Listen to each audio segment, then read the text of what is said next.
untuk kita menaklukkan dunia. Berlarilah tanpa lelah sampai engkau meraihnya. Laskar pelangi takkan terikat waktu. Bebaskan mimpimu di angkasa, warnai bintang di jiwa.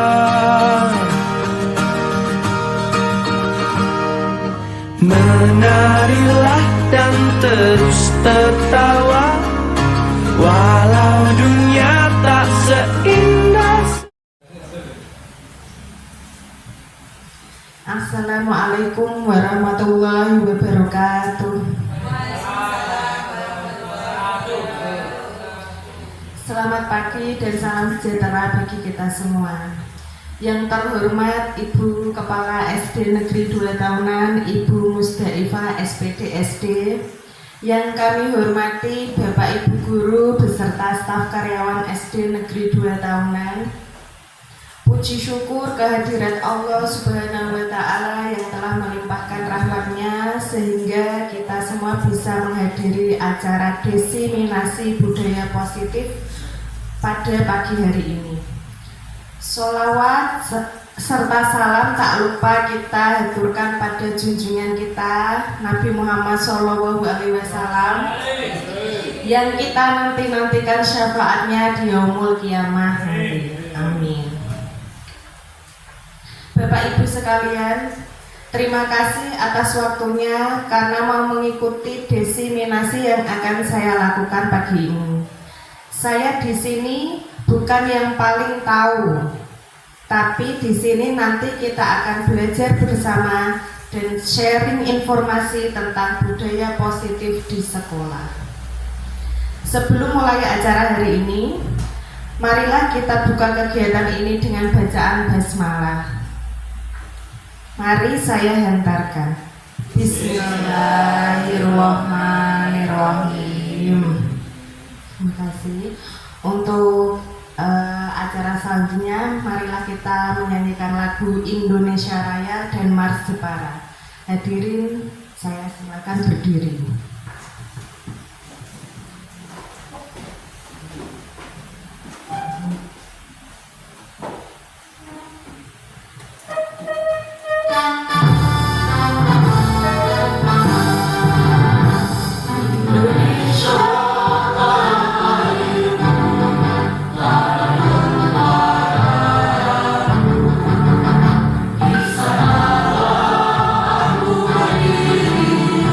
Sana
Mohon duduk kembali. Acara selanjutnya yaitu sambutan dari Ibu Kepala SD Negeri 2 Tahunan pada Ibu Musta'ifah. Waktu disilakan. Bismillahirrahmanirrahim. Assalamualaikum warahmatullahi wabarakatuh.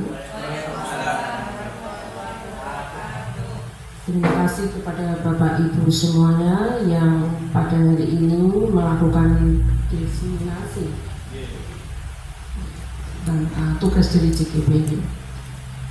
Bapak Ibu yang saya hormati, bahwa tugas dari Bapak Ibu yang mengikuti program CGP itu adalah salah satu untuk mewujudkan goalnya kurikulum merdeka, ya, itu supaya nanti sukses ke depannya.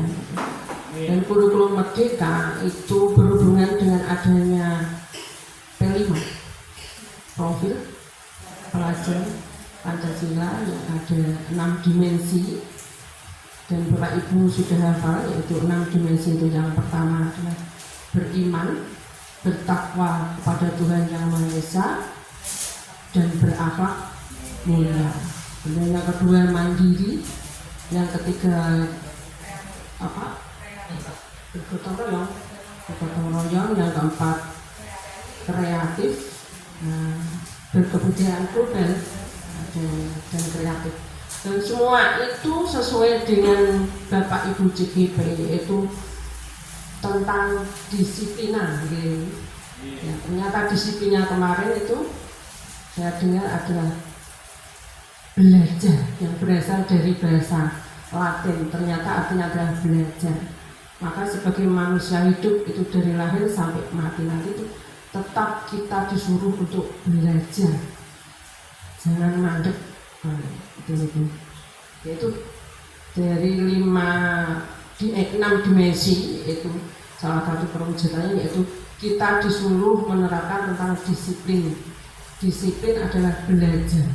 Dulunya istilah disiplin itu untuk membelajarkan diri kita sendiri. Sampai manakah kita belajarnya? Sudah baikkah? Sudah ada perubahankah terhadap diri kita? Tentang apapun yang untuk memajukan diri kita, itu kita belajar. Tapi untuk belajar sekarang sudah berubah, yaitu tuntutan kepada orang untuk merealisasikan dirinya, untuk menerapkan bahwa orang tersebut itu harus disiplin, mengikuti aturan dan perintah orang lain, bukan berasal dari dirinya sendiri. Padahal sebenarnya belajar itu disiplin untuk dirinya sendiri, mau melakukan perubahan. Nah, jadi untuk program CGP ini tujuannya seperti itu. Dan nantinya CGP ini tidak hanya sekedar membentuk pemimpin yang nantinya seakan-akan saya lah CGP, saya adalah lulusan GP yang lebih pandai dari guru-guru yang senior. Itu tujuannya tidak seperti itu. Jadi ternyata bahwa untuk CGP itu nanti lulusannya itu bukan hanya sebagai pemimpin yang merubah perubahan-perubahan untuk kedepannya, khususnya untuk perubahan generasi emas 2045 itu yang bisa merubah. Itu perubahannya apa? Bisa merubah bahwa yang dulu itu berbeda dengan sekarang. Tidak hanya menekan kedisiplinan yang berbentuk otoriter, tapi disiplin yang benar-benar muncul dari diri kita, dari anak-anak kita yang kita didik. Sebenarnya seperti itu. Jadi ada perbedaan, bukan hanya sebagai pemimpin yang otoriter, tapi pemimpin yang memberikan sebagai orang yang berwibawa atau orang-orang yang disegani. Bahwa saya pernah menerima dari didikan guru-guru saya itu lebih baik untuk kemajuan saya. Saya bisa merubah. Perubahan saya itu dari diri kita sendiri, bukan karena tekan-tekanan. Itu tujuannya seperti itu. Jadi untuk program CGP ini saya mendukung, sangat mendukung. Dan alhamdulillah ternyata di SD 2 tahunan ada 4 CGP yang baru proses dan ada 1 yang sudah lulus dari CGP, yaitu GP. Dan terima kasih, semoga ini diseminasinya berjalan lancar sampai akhir. Demikian dari saya. Assalamualaikum warahmatullahi wabarakatuh.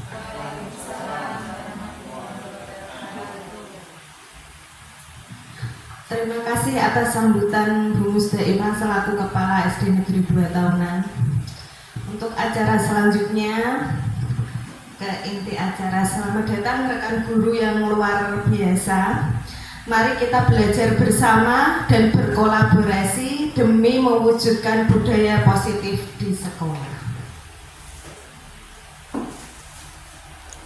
Sebelumnya, mari Bapak Ibu kita berdiri untuk ice breaking dulu biar rileks.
Terima kasih.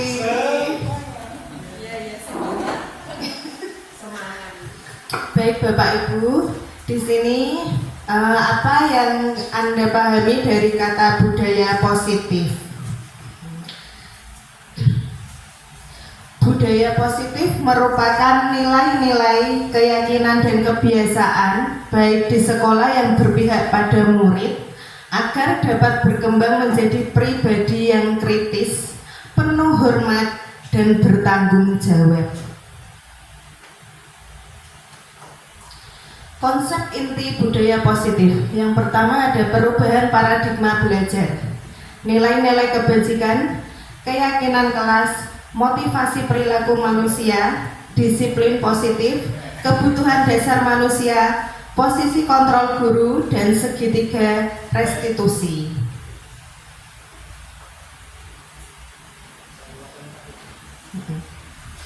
Perubahan paradigma belajar. Yang pertama, filosofi pemikiran Ki Hajar Dewantara. Pendidikan yang menuntun.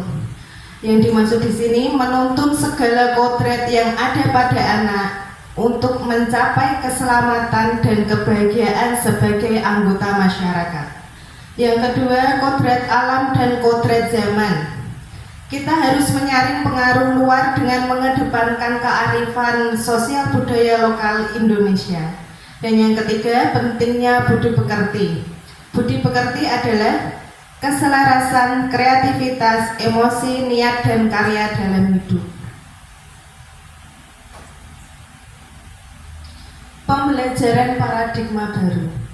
Pembelajaran dengan paradigma baru merupakan pembelajaran yang dirancang berdasarkan prinsip pembelajaran berdiferensiasi. Mungkin Bapak Ibu sudah tidak asing ya dengan pembelajaran berdiferensiasi. Asing. Pembelajaran berdiferensiasi sehingga para peserta didik belajar sesuai kebutuhannya berdasarkan tahap perkembangan sesuai teori psikologi modern untuk mewujudkan profil pelajar Pancasila. Profil pelajar Pancasila di sini terdiri dari beriman, bertakwa kepada Tuhan Yang Maha Esa dan berakhlak mulia. Yang kedua, bernalar kritis, kreatif, bergotong royong, mandiri, dan berkebinekaan global. miskonsepsi tentang teori kontrol. Bapak Ibu, teori kontrol di sini adalah tindakan baik yang direncanakan maupun tidak, yang bersifat mengajak, mengawasi, dan mencegah agar masyarakat di lingkungan dapat terkendali. Di sini ada gambar ilusi guru mengontrol murid. Ilusi bahwa semua penguatan positif, efektif, dan bermanfaat. Ilusi kritik dan membuat rasa bersalah mampu menguatkan karakter. Dan yang terakhir, ilusi bahwa orang dewasa berhak memaksa.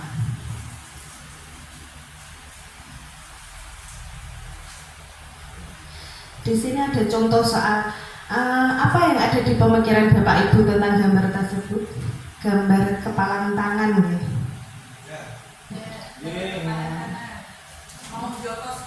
Mau jotos. Nah, ada lagi mungkin. Kalau nek kepalan tangan apa? Bumpimpa. Oh, bumpimpa.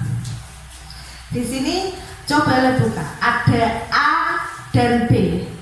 A adalah Anda dan B teman Anda.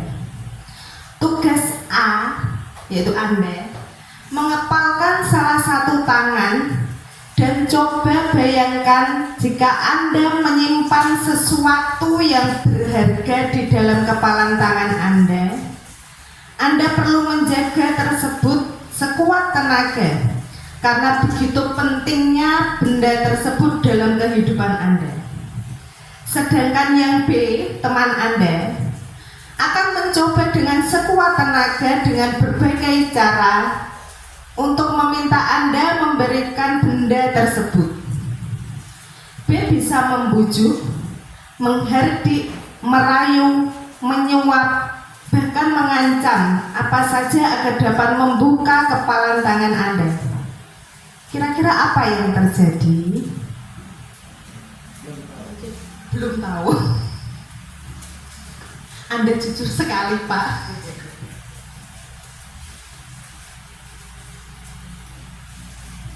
Mungkin beberapa pertanyaan yang akan muncul.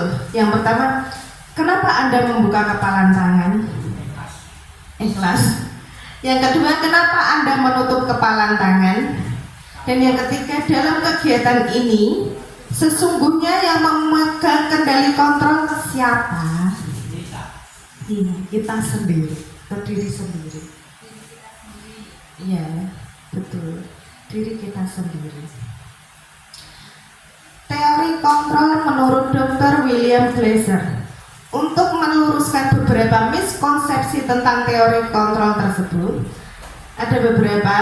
Yang pertama, ilusi guru mengontrol murid. Pada dasarnya, kita tidak dapat memaksa murid untuk berbuat sesuatu jikalau murid tersebut memilih untuk tidak melakukannya.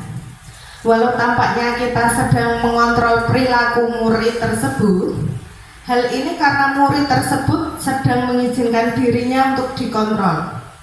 Saat itu, bentuk kontrol guru menjadi kebutuhan dasar yang dipilih murid tersebut. Teori kontrol menyatakan bahwa semua perilaku memiliki tujuan, bahkan terhadap perilaku yang paling tidak disukai.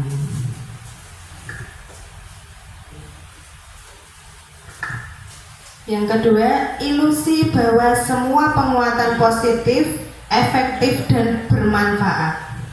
Segala usaha untuk mempengaruhi murid agar mengulangi suatu perilaku tertentu adalah suatu usaha untuk mengontrol murid tersebut. Dalam jangka waktu tertentu, kemungkinan murid tersebut akan menyadari dan mencoba untuk menolak bujukan kita, atau bisa jadi murid tersebut menjadi tergantung pada pendapat sang guru untuk berusaha.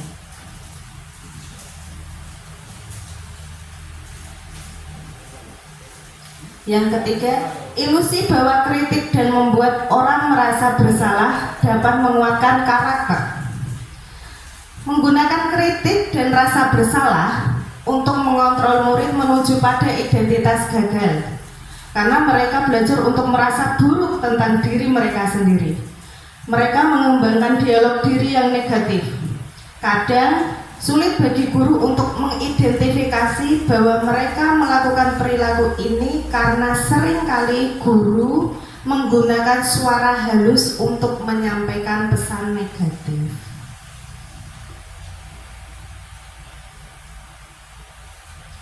Dan yang terakhir, ilusi bahwa orang dewasa memiliki hak untuk memaksa.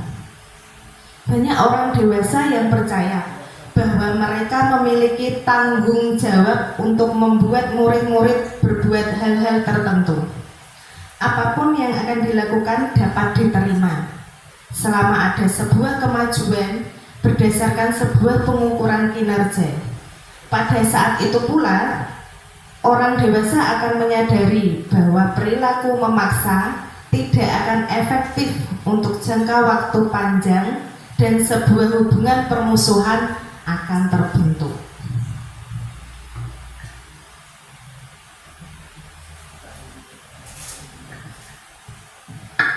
Selanjutnya, nilai-nilai kebajikan.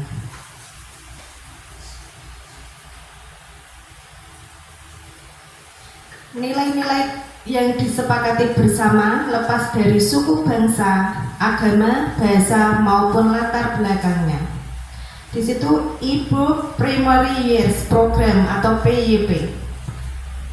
Toleransi, rasa hormat, integritas, mandiri, menghargai, antusias, empati, keingintahuan, kreativitas, kerjasama, percaya diri, dan komitmen. Yang kedua, profil pelajar Pancasila. Seperti yang sudah disebutkan tadi, ada beriman dan bertakwa pada Tuhan Yang Maha Esa, berakhlak mulia, berkebinekaan global, gotong royong, mandiri, kreatif, dan bernalar kritis. Yang ketiga, keterampilan hidup atau life skill, dapat dipercaya, lurus hati, pendengar yang lain, dan aktif, tidak merendahkan orang lain, memberikan yang terbaik dari dalam diri.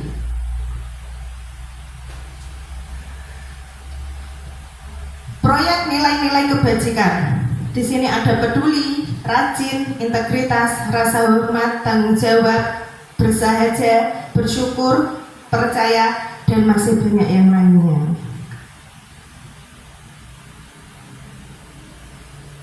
Nilai-nilai kebajikan. Di sini ada contoh mengembalikan barang ke tempatnya. Kira-kira mengandung nilai kebajikan apa nih Bapak Ibu kalau mengembalikan barang ke tempatnya? Tanggung jawab.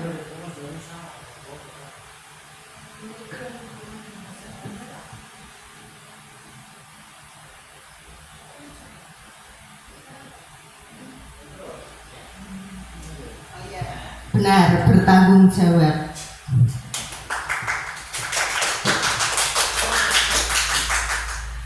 Yang kedua, dilarang mengganggu orang lain.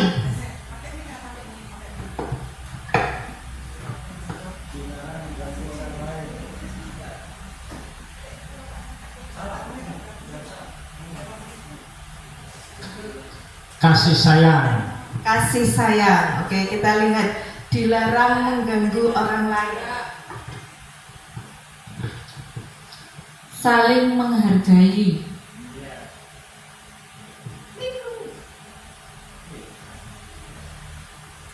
Saling menghormati. Kita permainan ya. Ayo.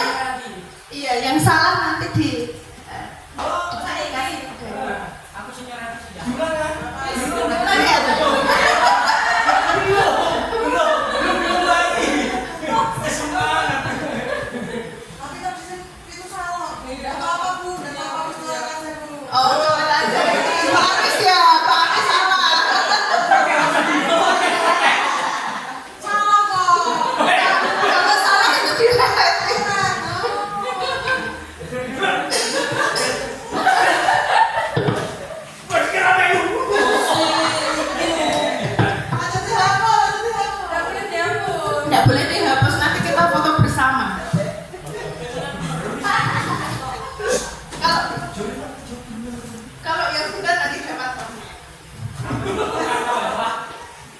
Yang ketiga, hadir di sekolah 15 menit sebelum pembelajaran.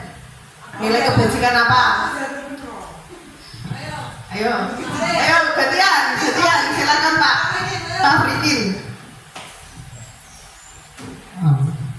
Tanggung jawab. Tanggung jawab. Oke, kita coba lihat jawabannya. Salah.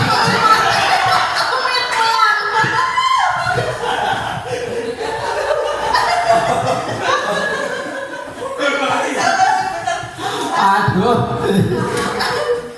Selanjutnya, antri atau menunggu giliran. Kira-kira pakai nilai kebajikan apa?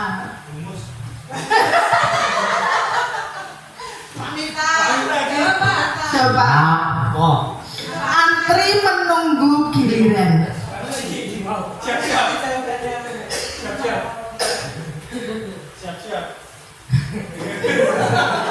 Enggak Pak.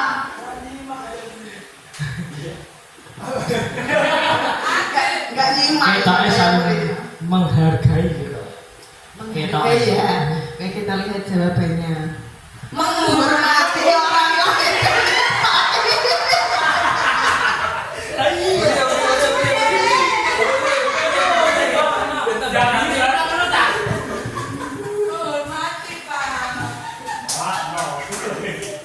Terima kasih ya. Selanjutnya, kebutuhan dasar manusia.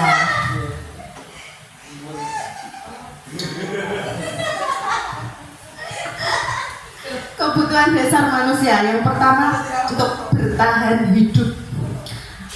Antara lain makanan, pakaian, tempat tinggal, keamanan, kesehatan. Jangan dihapus dulu Pak. Nanti ditambah lagi, nanti masih ada lagi keseruan-keseruannya.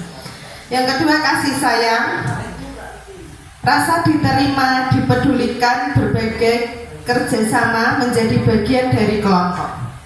Yang ketiga, kekuasaan, harga diri, keinginan untuk dianggap memimpin, berprestasi dalam kelompok serta diakui dan didengar. Kebebasan, mandiri, memiliki pilihan, mencoba hal baru, mampu mengendalikan arah dirinya. Dan yang terakhir, kesenangan, bermain, humor, antusiasme, tertawa. Nah, ini tadi kita melakukannya, kesenangan. Ini termasuk hukuman apa? Ayo jawab, termasuk hukuman apa? Colek lo. Nah, ini ada lagi. Kebutuhan dasar. Ayo, nanti kita keseruan lagi. Kebutuhan dasar apa? Tahun ini Dimas genap berusia 17 tahun. Ia senang sekali ketika ayahnya mulai mengajarkan cara menyetir mobil. Setiap akhir pekan, ia berlatih menyetir. Ia terlihat senang sekali berlatih sampai akhirnya ia bisa menyetir mobil dengan baik dan lancar. Ketika ibunya bertanya pada Dimas, apa yang membuat dia ingin bisa menyetir mobil? Ketika jawaban Dimas adalah seperti ini, kebutuhan apa yang ingin dia penuhi? Ketika jawabannya, biar bisa jalan-jalan naik mobil sama teman-temanku. Kebutuhan dasar manusia apa yang dipakai? Oke, kita lihat sebelumnya. Bertahan hidup, atau kasih sayang, ataukah kekuasaan, atau kebebasan, atau kesenangan? Pak Judi, jawab Pak Judi. Pak Judi, yo. Jawab. Judi menjawab.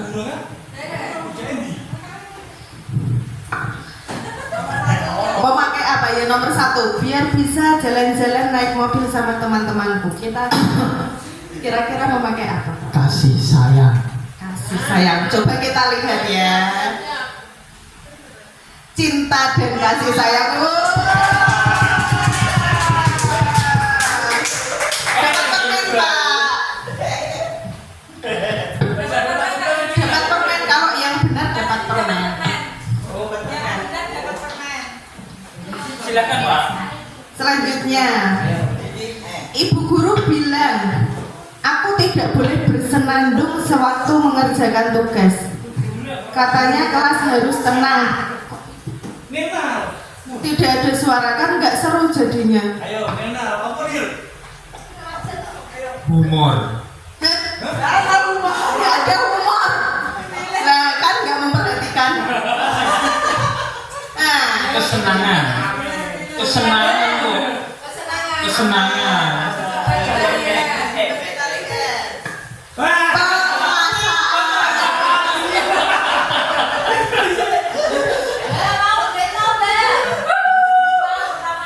Aduh, tambah cantik diriku. Nenal dulu. Iya, saksi. Iya. Selanjutnya. Yang ketiga, aku senang bisa pergi ke tempat-tempat yang aku suka. Pakai apa, Mbak? Ayo, kita tahun dulu. Kesenangan, kesenangan. Coba kita lihat. Kesenangan. Bapak Turnen. Terima kasih Bapak Ibu. Ada, masih ada. Masih ada. Selanjutnya motivasi perilaku manusia. Motivasi perilaku manusia terdiri dari motivasi ekstrinsik dan motivasi intrinsik. Motivasi ekstrinsik untuk menghindari ketidaknyamanan atau hukuman, untuk mendapatkan imbalan atau penghargaan dari orang lain. Yang selanjutnya itu motivasi intrinsik untuk menjadi orang yang mereka inginkan dan menghargai diri sendiri dengan nilai-nilai yang mereka percaya. Nah, selanjutnya kita akan mempelajari tentang hukuman, konsekuensi, dan restitusi. Ini nanti kita ada kuis lagi. Salah terus. Nah, hukuman tidak terencana atau tiba-tiba. Murid tidak tahu apa yang akan terjadi dan juga murid tidak dilibatkan. Bersifat satu arah berupa hukuman fisik atau psikis. Sedangkan konsekuensi itu terencana atau disepakati sesuai peraturan. Murid tetap dibuat tidak nyaman. Sikap guru selalu memonitor murid. Sedangkan restitusi, proses menciptakan kondisi bagi murid untuk memperbaiki proses kesalahan kolaboratif yang mengajarkan murid untuk mencari solusi. Nah, ini kita mulai kuisnya. Kalau salah nanti dibedakin, kalau benar nanti dapat permen. Mencatat 100 kali di dalam buku kalimat, saya tidak akan terlambat lagi karena terlambat ke sekolah. Kira-kira hukuman atau konsekuensi, Bapak Ibu? Hukuman. Hukuman. Oke, kita lihat. Iya, hukuman.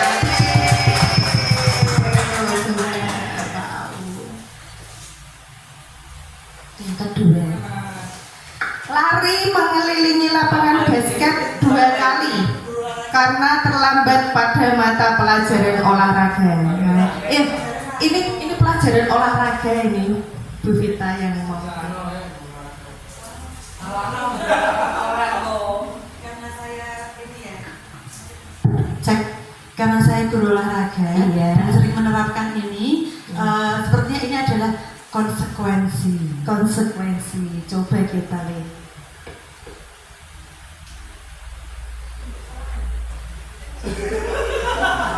Ya benar, hukuman. Loh, ya. Aduh ini. Ya apa sih, Beb? Iya, biar ada berantem ini. Udah teh, hai. Udah teh saya nih.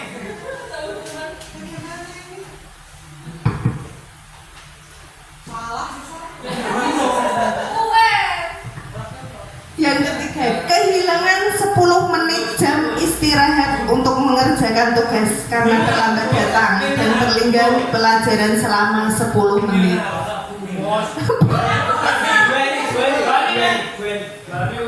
Kira-kira apa Bu Ani? Hukuman.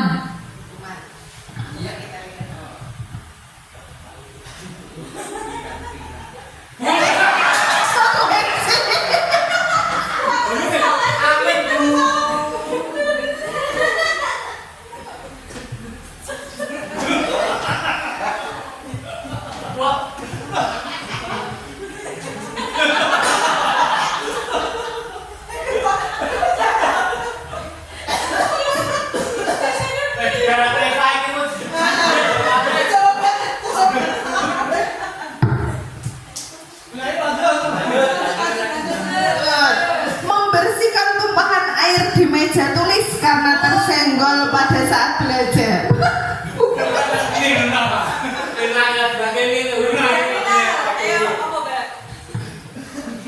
Hukuman apa konsekuensi? Tumpahan air di meja karena tersenggol pada saat Apa bunyinya? Hukuman apa konsekuensi? Bapak Mbak sudah antusias. Hukuman. Konsekuensi. Oke, kita lihat ya. Konsekuensi.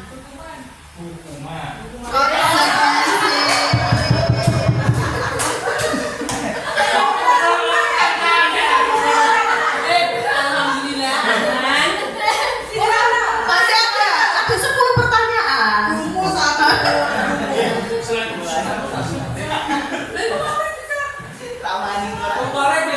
Membersihkan coretan yang dibuatnya di meja tulis.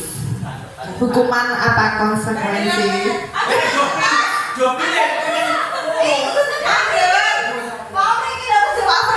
Pak Pringin yang hukuman sama konsekuensi belum? Ayo.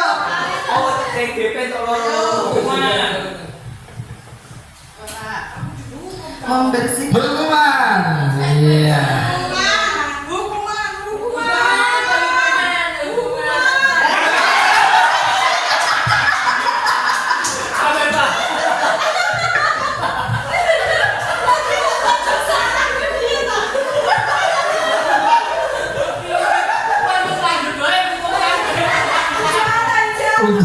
Kuncinya salah itu burungnya.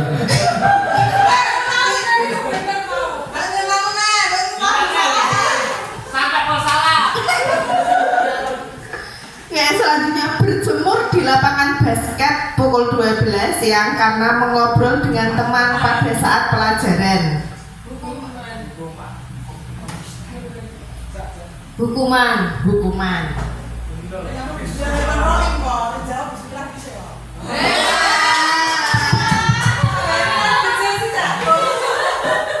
Lanjut. Ada.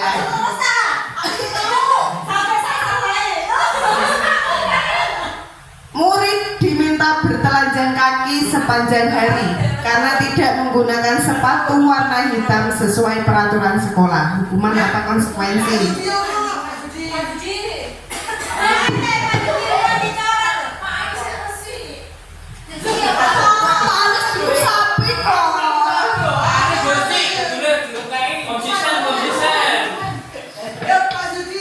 Apa Pak? Murid diminta bertelanjang kaki sepanjang hari karena tidak menggunakan sepatu warna hitam sesuai peraturan sekolah. Hukuman apa konsekuensi? Hukuman.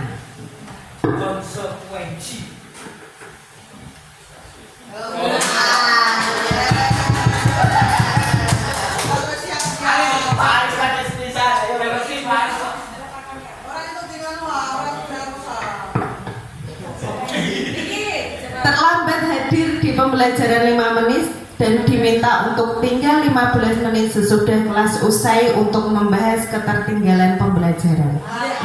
Hukuman atau konsekuensi? Konsekuensi. Konsekuensi. Oke, kita lihat. Konsekuensi.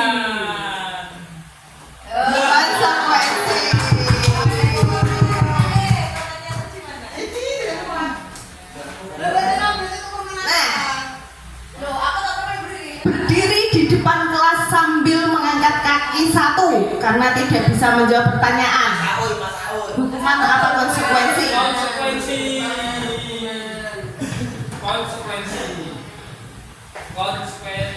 Berdiri di depan kelas sambil mengangkat kaki satu karena tidak bisa menjawab pertanyaan. Hukuman. Hukuman. Hukuman. Itu betul sih. Tapi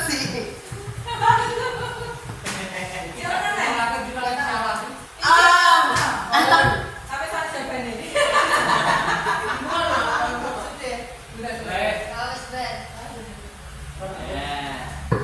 Selanjutnya disiplin positif. Ampun, dihapus dulu.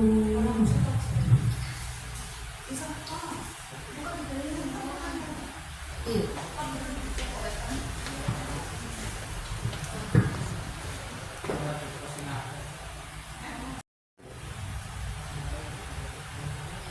Baik, untuk selanjutnya disiplin positif.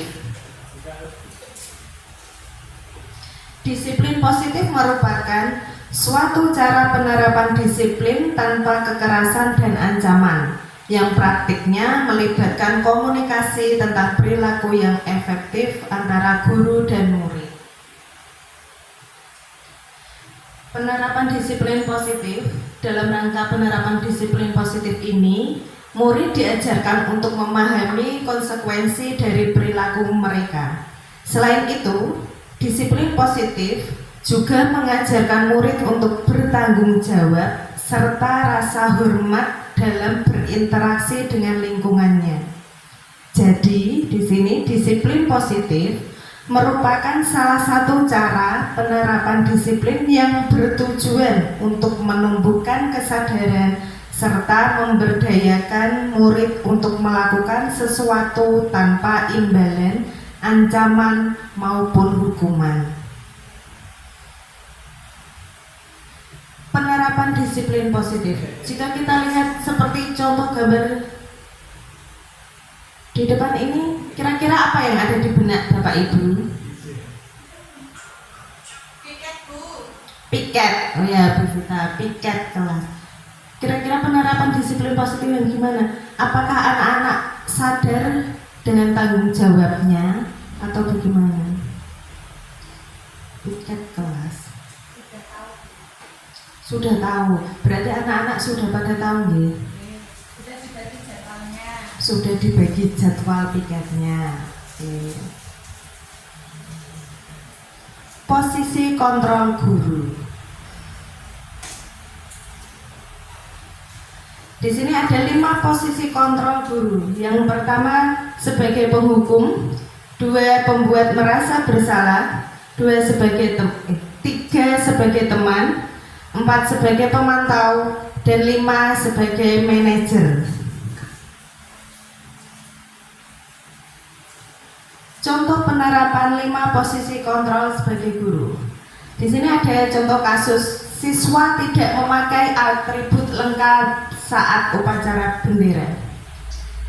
Jika posisi kontrol guru sebagai penghukum, maka kalimatnya hormat pada bendera selama 1 jam. Jika posisi kontrol guru sebagai pembuat rasa bersalah, maka berapa kali ibu atau bapak harus memberitahumu, kamu selalu saja mengecewakan ibu. Jika posisi kontrol guru sebagai teman, maka ayo dong ikuti aturan sekolah, tolong bantu ibu ya sekali ini. Ya sudah, tidak apa-apa, lain kali jangan sampai berbuat seperti ini lagi ya. Yang keempat, jika posisi kontrol guru sebagai pemantau, kamu sudah melanggar peraturan sekolah, kamu tahu konsekuensinya. Setelah upacara, kamu beli atributnya ke koperasi dan jangan diulangi lagi. Kita pemantau. Yang kelima, Kesuwen dari manajer.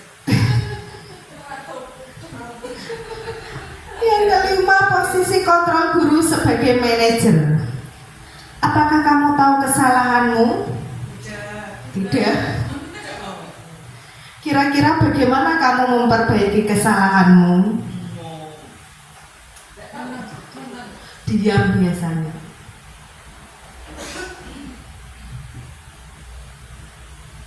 Selanjutnya, keyakinan kelas.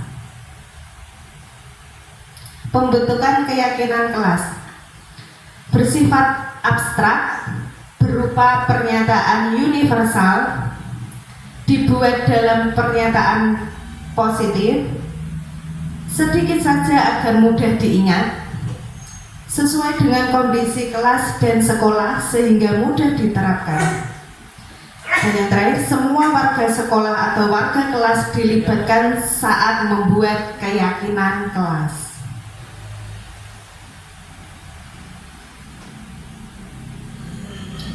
Segitiga restitusi.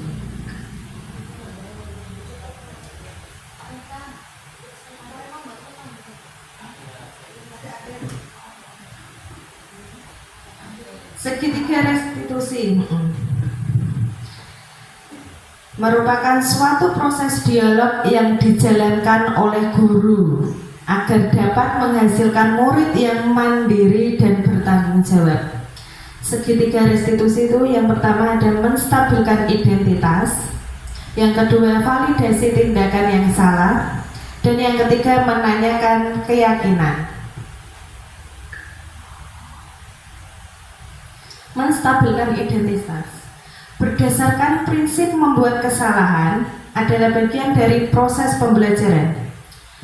Yang pertama, berbuat salah itu wajar. Terus ada lagi, tidak ada manusia yang sempurna. Yang ketiga, ibu atau bapak juga pernah melakukan itu. Selanjutnya, ibu atau bapak tidak mau mencari siapa yang salah, tapi ibu bapak ingin mencari solusi dari permasalahan ini. Dan yang terakhir, kamu berhak merasa begitu. Yang kedua, segitiga restitusinya validasi tindakan yang salah. Berdasarkan prinsip setiap perilaku berupaya memenuhi suatu kebutuhan tertentu. Kalimatnya di antara lain, kamu pasti punya alasan mengapa melakukan hal itu. Selanjutnya, padahal kamu bisa saja melakukan yang lebih buruk dari ini ya. Kamu patut bangga karena telah melindungi sesuatu yang penting buatmu. Yang terakhir, kamu melakukannya karena mempertahankan sesuatu yang penting bagimu. Segitiga restitusi yang ketiga yaitu menanyakan keyakinan. Berdasarkan prinsip teori kontrol bahwa pada dasarnya kita termotivasi secara intrinsik. Maka kalimatnya, apa keyakinan kelas kita? Nilai-nilai apa yang telah kita sepakati bersama? Seperti apa gambaran sebuah kelas yang ideal menurut kamu? Dan yang terakhir, kamu ingin menjadi orang yang seperti apa?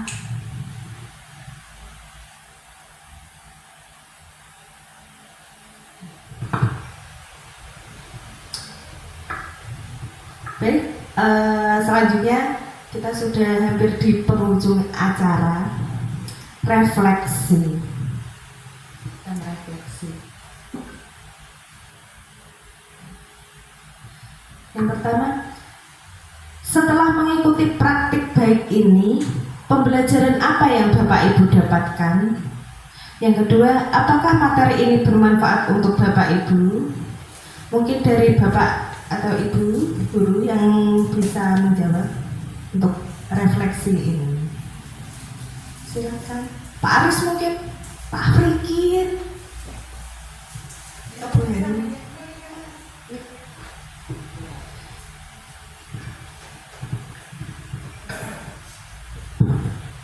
Saya Bu Eva.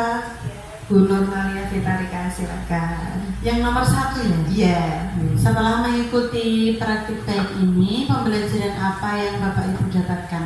Nah, setelah mengikuti praktik baik ini, diseminasi pada pagi hari ini bersama Bu Eva, pembelajaran yang saya dapatkan itu ternyata berbeda antara hukuman dan konsekuensi. Dan dua-duanya ada yang lebih baik lagi, yaitu restitusi. Nah, mungkin belum pernah melaksanakan restitusi secara konkret ya. Nah, ini untuk kedepannya mungkin Bapak Ibu guru termasuk saya juga akan melaksanakan restitusi, mencoba melaksanakan restitusi untuk murid-murid kami.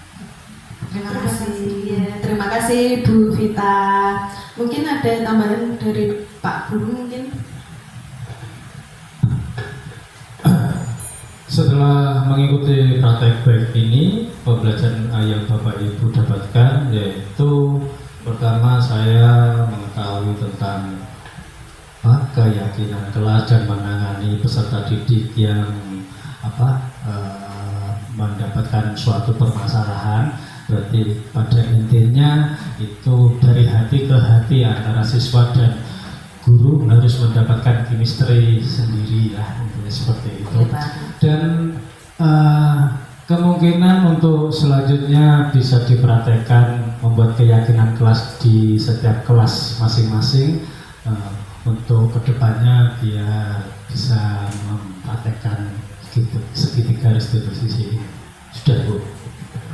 Terima kasih. Ada tambahan mungkin? Meskipun sambil menikmati hiburan tadi masih terbayang ya Bu ya. Oke. Masih terbayang-bayang. Materi yang bermanfaat sekali, begitu juga dengan apa yang telah disampaikan tadi mengenai tentang ya juga sama sih seperti yang disampaikan Bu Vita tadi antara hukuman dan konsekuensi. Itu juga sama-sama hukuman tapi beda artinya. Nah, itu memang harus diterapkan, memang seharusnya seperti itu menurut saya. Terima kasih. Terima kasih. Jadi intinya budaya positif di sekolah ini menerapkan keyakinan kelas dan segitiga restitusi ya Bapak Ibu. Yang kedua, apakah materi ini bermanfaat untuk Bapak Ibu? Sangat bermanfaat sekali. Ya, sangat bermanfaat sekali. Alasannya itu banyak sekali karena saya sendiri pribadi belum pernah mengikuti, artinya dalam materi seperti ini. Kalau disuruh baca rata-rata kalau seumuran Pak Ustaz sebagai sepuh ini kalau baca susah. Nah, kalau ada pemaparan seperti ini, insya Allah bisa bermanfaat bagi kita. Terima kasih. Terima kasih Pak Mita. Bu ini. Dan untuk saya tambahan, Aris, ya, Bu, Pak.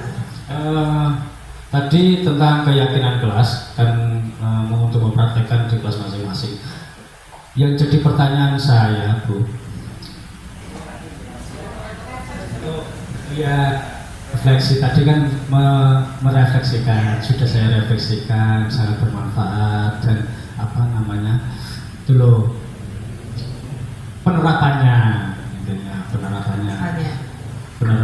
di kelas rendah, contohnya di kelas 1 itu Bu. Itu bagaimana, saya kadang masih bingung bagaimana caranya itu Bu. Sudah. Mungkin ada tambahan.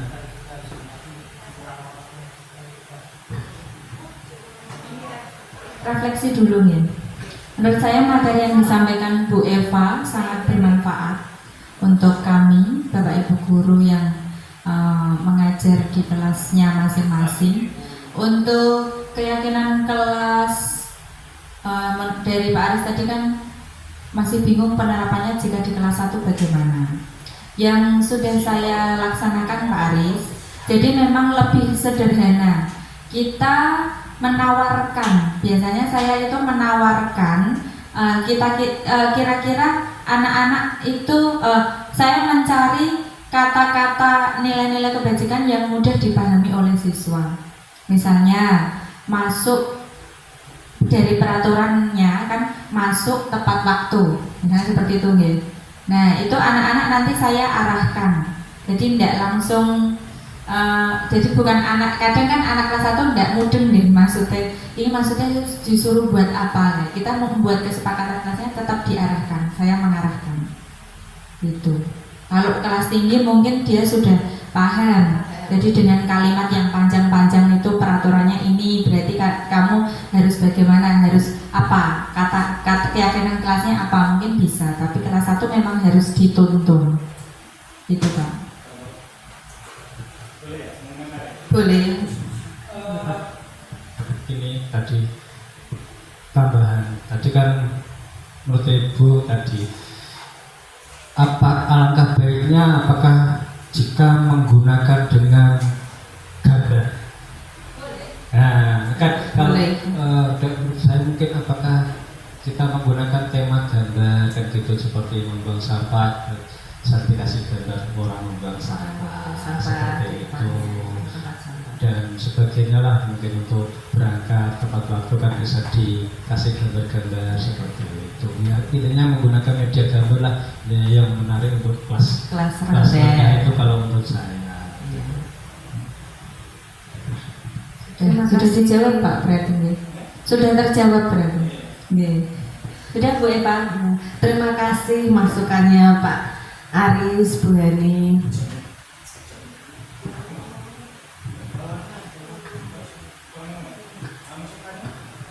Ada yang ditanyakan lagi?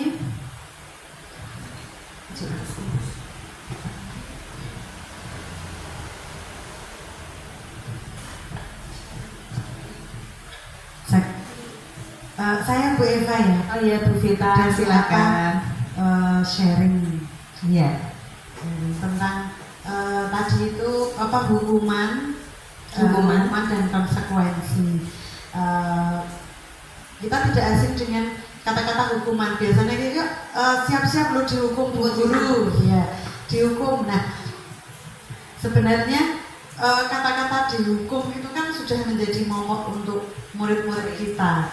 Nah, sedangkan yang konsekuensi itu lebih ke kadang murid sama gurunya sudah sepakat apabila besok kok tidak mengerjakan PR lagi, maka mendapatkan hadiah lah dalam tanda kutip seperti ini, seperti itu. Nah, penerapannya di pembelajaran saya biasanya itu lebih menerapkan yang konsekuensi itu. Nah, jadi restitusinya belum. Jadi selama ini kalau anak misalkan tidak mengerjakan PR, yang pertama sih ya sudah nak, besok jangan diulangi lagi, itu ya biasanya. Terus yang tapi kalau besok diulangi lagi tidak mengerjakan PR, ayo nanti langsung disuruh mengerjakan PR di ruang guru atau di teras atau di halaman, seperti itulah. Yang penting anak itu mengerjakan PR-nya. Nah, sedangkan untuk yang restitusi ini tadi belum menerapkan ya. Iya, belum menerapkan restitusi. Dan yang ini tadi kan ada langkah-langkahnya restitusi seperti apa. Nah, itu saya juga belum terlalu belum terlalu paham ya. Untuk prakteknya seperti apa, mungkin kita bisa berkolaborasi dengan rekan sejawat juga untuk bagaimana sih melaksanakan restitusi yang sebenarnya, yang seharusnya kita tidak boleh lagi menghukum murid, kita tidak boleh lagi memberikan konsekuensi kepada murid, tapi alangkah lebih baiknya menggunakan restitusi itu tadi. Mungkin Bu Eva apakah sudah pernah melaksanakan restitusi itu, Bu? Dan Bu Eva bagaimana bagaimana caranya agar restitusi itu berhasil? Seperti itu, Bu. Terima kasih. Ya. Terima kasih Bu Vita. Terus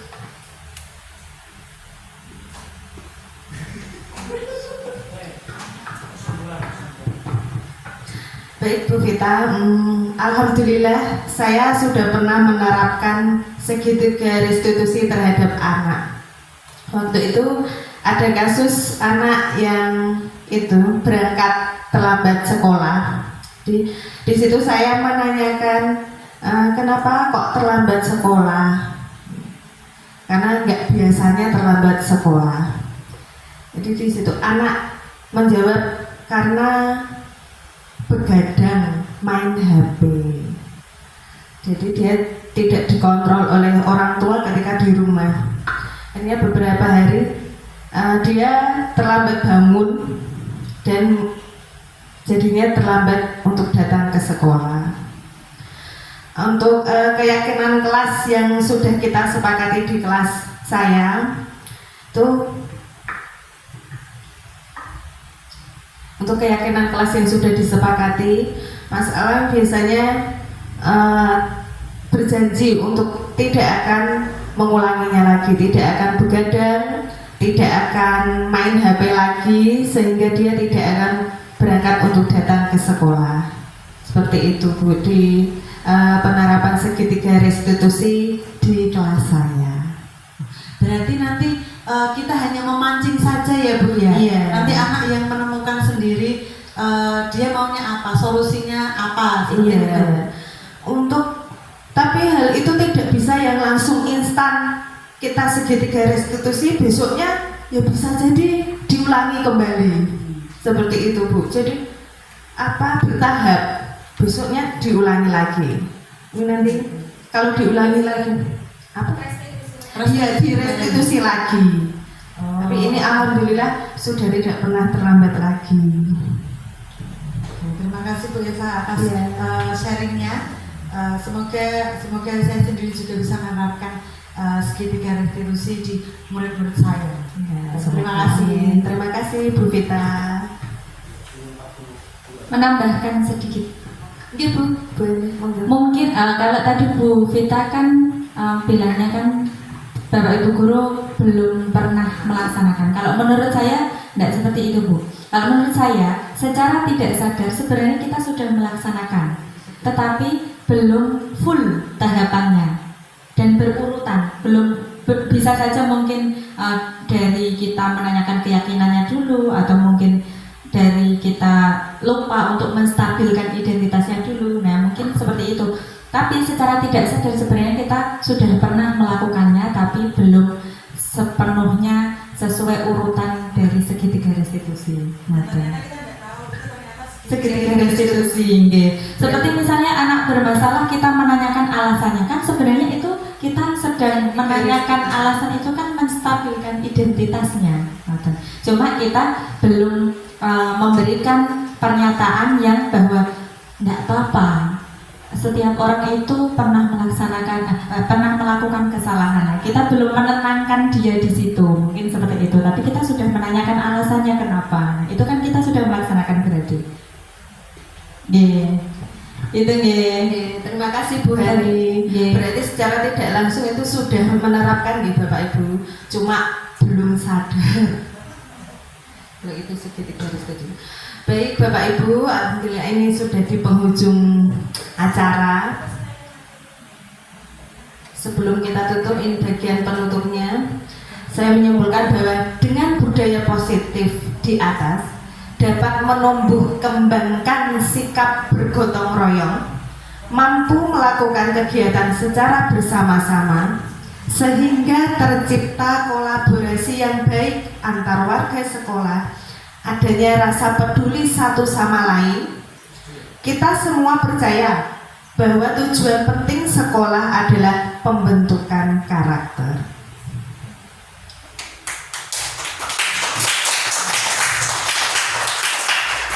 Cukup sekian, terima kasih atas waktunya Bapak Ibu.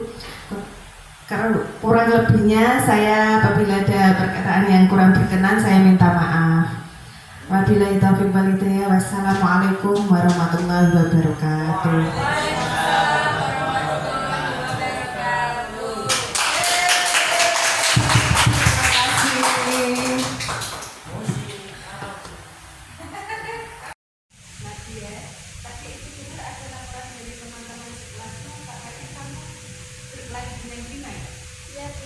Habis kecil Bima terus-menerus mencontek hasil pekerjaan saya, bukan hanya PR saja, tapi pekerjaan yang lain juga dia mencontek. Ya wajar sih kalau kamu memang kesal. Jika itu ada di posisi kamu juga akan merasa kesal juga. Lalu apa yang sudah kamu lakukan terhadap Bima kok sampai dia dikelahi sama kamu? Saya marah-marah ke Bima, Bu, dan saya maki-maki Bima, dan juga saya tidak sengaja menggebrak meja. Menggebrak meja?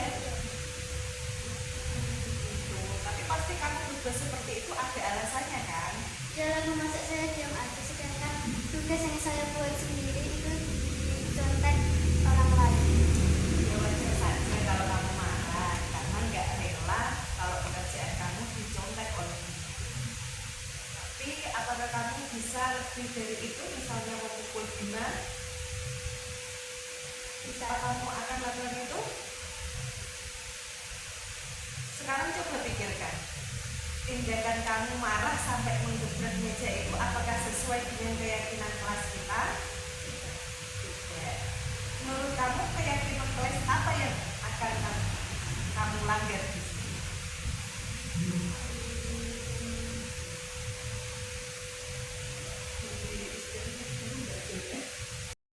Sekarang coba kita pikirkan, tindakan kamu marah sampai yang menggebrak meja itu apakah sesuai dengan keyakinan kelas kita? Tidak. Menurut kamu keyakinan kelas apa yang sudah dilanggar? Saling menghormati antar teman. Menurut kamu menghormati antar teman penting tidak? Penting. Penting. Keyakinan apa yang harus kamu lakukan pada saat kamu marah? Harus bersabar. Harus lebih bersabar. Apa yang akan kamu lakukan untuk memperbaiki masalah ini? Saya harus lebih bersabar, dan jika ada teman yang mencontek saya akan melaporkan ke guru mata pelajaran atau wali kelas. Betul sekali ya. Silakan kamu bisa kembali ke kelas. Terima kasih.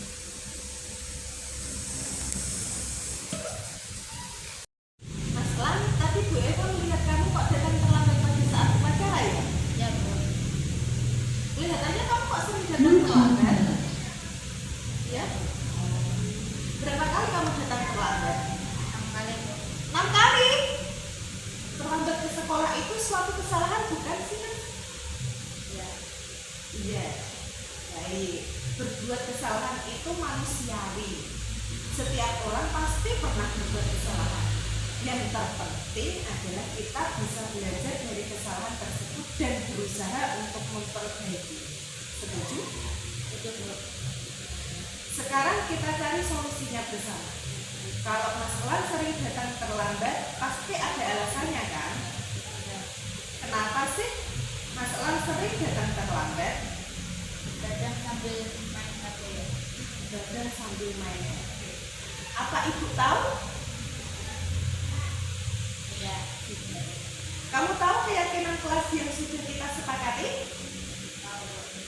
Kalau terlambat ke sekolah sesuai tidak dengan keyakinan kelas kita? Menurut kamu keyakinan kelas apa yang sudah kamu langgar? Disiplin. Disiplin. Oke, menurut kamu disiplin itu penting tidak? Betul. Menghargai waktu itu penting, ya kan? Disiplin itu tadi penting. Seperti kita dapat menghargai orang-orang di sekitar kita, pekerjaan kita juga tidak menumpuk, dan juga dapat menumbuhkan rasa kepedulian. Benar?